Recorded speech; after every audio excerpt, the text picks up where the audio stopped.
A very good evening, dear viewer. With me is Mr. Jeff Wadulo, is the program policy and advisor to CSBAG, who is going to tell us the CSOs' concerns about the raising public debt stock and what are they thinking about this and what do they think government should do to make sure that the raising public debt stock is reduced. What should we look at? Mr. Wadulo, you're most welcome to Smart 24 Television. We are talking about the raising public debt stock.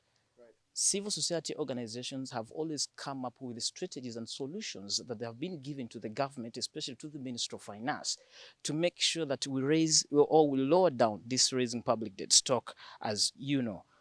What does you say first about the raising public debt stock? Yeah, thank you for having me. My first comment is actually that having debt is not a bad thing. And there are actually examples of countries, like Japan. If you look at the debt to GDP for Japan, they're in hundreds of 50% of their GDP. So for me, the problem is not how much you borrow, Okay. but what do you use it for? That is the first thing. And also the status of your economy. Are you able to pay back and in time? Because increasingly, Uganda, of course, it is still an LDC. Yeah. We missed the mark to enter middle income by a few percentage points. But as long as we're still characterized as a low-developed country, it means that when we pass the threshold of 50%, then we enter the red line of the potential inability to default on our loans. Now, how is our debt structured here? Most of it is from non-concessional sources. Some of them are without any pre-appraisal. You would find Uganda acquiring debt and all loans, and you have a whole year, and that loan is not dispersed. Yeah. So the appetite to borrow, number one, has got to be tempered.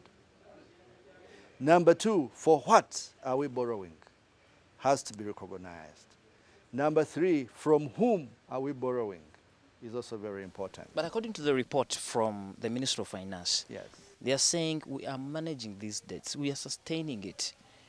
If And like you started at first, we Yes. can never be without borrowing, much as the way how we use it matters, but we are managing this situation. No, I think we are not. If you look at the trend, 2021, you're at about 75 trillion. 2022, you're at Yes. 86 point something 86, trillion. yes. If you're drawing a trend, don't you think with this current appetite for borrowing that the next financial year we might be in the shade of about 100 trillion debt? But what is even actually more perturbing is the call on our budget. We have what we call non-concessional. No, sorry, we have what we call non-discretionary call on our budget. One of them is actually the interest payments. We have no argument, we have no debate about the payment of interest on our debt. So the bigger the principal, the bigger the interest. And that increasingly is eroding money which is available for discretionary expenditure for social services. It's actually, I think, number one. If you compare, is it about 3.3 trillion? That's about the budget, the entire budget of about 3 programs, or even much bigger than the entire budget for the health sector, which is struggling. So why you can see the reasons why we are also complaining about budget cuts. You've just heard about the health sector. Yes, being cut. The social development sector. They're cutting almost 80%. Why? Because of the pressure on the high debt portfolio, but also the high cost of borrowing and the inability to flex the debt. I welcome the debt management plan, but are we following it through? Okay. Are we, what is our strategy? I mean, for managing debt in the medium and long term. Is it possible, first of all, to clean up our act? Number one, assess all the current projects that are running on the basis of the loans that we've had for the last 5 years. If you also looked at some of the information we have from the Public Infrastructure Projects Secretariat, they did appraisal of some of the loans, and actually they found that a number of them were not fit to have actually borrowed money, and that they were also not fit to be implemented. And I think they had not made progress. Some of them were not even 50% implemented. You just look at an example of our project, the Lubowa Hospital. Yeah. That is a project where the investor came and actually borrowed money from the government of Uganda. So that I'm aware. Where is it now? Now, that's just a small example, but there are many other infrastructure projects in the country. There is this program, that Mr. Wadulo. Yes. There's this program that is coming from the Ministry of Finance. Recently, they launched what they called Public Investment Financing Strategy. They think this is going to help in as far as all that raising public debt stock is concerned. They think it will help us to narrow down the financing gap that the country is having. As civil society organization, what's your take on this program, on this strategy? It's a good strategy on paper. I hope that we can actually implement it. Number one, it will be looking at how we mobilize different sources of capital, both in terms of foreign direct investments, but also in terms of what we call public and private partnerships.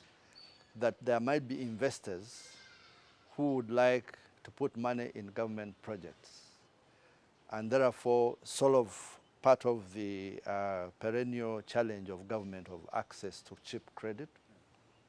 That would be okay. If you look at, for example, projects where, depending on the way they have been structured, look at Entebbe Expressway. That was a loan that we got, but the way we are paying back is through contributions directly from the users. They think this is the one way of reaching equal to the loan that we're supposed to pay. One is that you attach the payment to a service. If you want to move very fast, you would choose Entebbe Expressway. But that also the people who would use Entebbe Expressway are people who can afford it. So in a way, you mobilize money attached to a service. You've reminded me of one thing. Yes. This is the domestic revenue mobilization. It's a program that Right. the PSST is thinking to implement. Right. They think it will increase the tax revenue to GDP by 0.5%. And this is one way of, like you've just said. Let us talk now about this. Do you think we are going to manage to reach that? Number one, it is poetry. Because why? Our tax to GDP, I think in the region is the lowest. I know that. Including a small country like Burundi, actually picks more tax to GDP. More than us? Than us. It's Sure. a small economy. But in terms of tax to GDP, we are at around about 13.9%, and we've stagnated for a long time. So if we just want to increase a 0.5 percentage point, that is poetry. Number two, I think the role of the URA in mobilizing and registering potential taxpayers is important. There are many people who are out there and missing on the tax bracket. And yet, what URA could do is to be able to harmonize the registration processes of the entire country. If they could get the NIRA, they would get the NSSF, they would get now the passports, they would get, there are so many numbers, the NIN, the TIN, Yep. and harmonize it into one identification number. That is going to bring a lot of people into the tax bracket. Now, instead of using what they call presumptive tax, because they don't know, they have no idea how many potential taxpayers are out there, they're using a lot of presumptive tax to either overrate potential taxpayers or actually underrate them. So we're missing a lot of money because not many people are on the grid. So there is a huge load. There's a very small, if you imagine if that's some load that you're carrying, only 3 million people directly are paying taxes and are loaded over the country. And many among the 3 million are also evading them. So you can see the structure of our resource mobilization strategy. I think if we broaden the base, even if anybody or everyone paid a little more, if you, for example, wanted to mobilize, even if it is just 100 shillings from the entire country, if you had about 34 million Ugandans, we're now about 45, is that? And then each one gave you 100 shillings. How much is that? So it is, I think the methodology and the participation of the entire potential tax-paying population is going to improve, number one, on the amounts that we shall mobilize, but number two, decrease the load on the few. The usual suspects, like pay as you earn, they know where I'm earning and they will go to the source. Yeah, but there are many people who are earning and they're off the grid. Okay, let's have this as our last statement, Mr. Wadulo. Yes.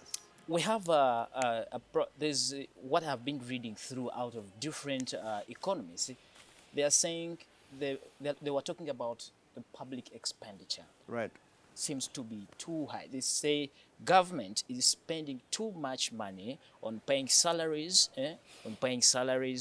and wages.